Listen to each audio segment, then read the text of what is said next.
Hi friend, and welcome back to our channel. My name is Amanda. I'm the co-owner of Slow Foods Kitchen, where we make vegan snacks for part-time vegans just like you.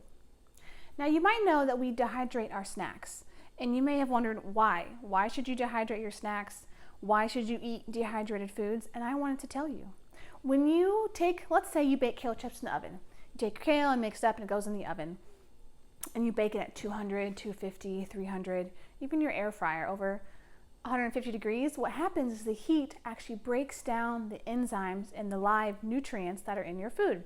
And so it's not terrible. It's still great if you bake your kale, still eat it.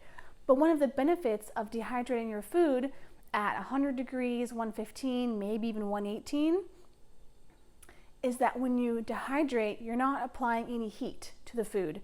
Heat is not being added like in your oven, which is breaking down the nutrients. The dehydration process just removes the moisture with warm air. So when that happens, all the water is gone, but you're left with this preserved food that is still full of nutrients and enzymes.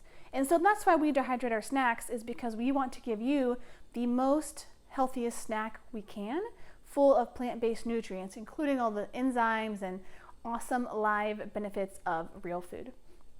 And so that's why we dehydrate. And if you're thinking about why you should eat dehydrated foods, that's one of the many benefits, is that you're getting all of those nutrients still intact.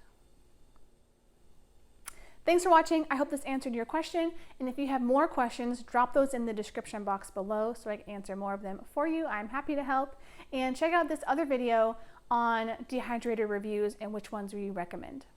I'll see you right here next Friday for a fresh video right here on our channel. So have a great weekend, and I'll see you next week.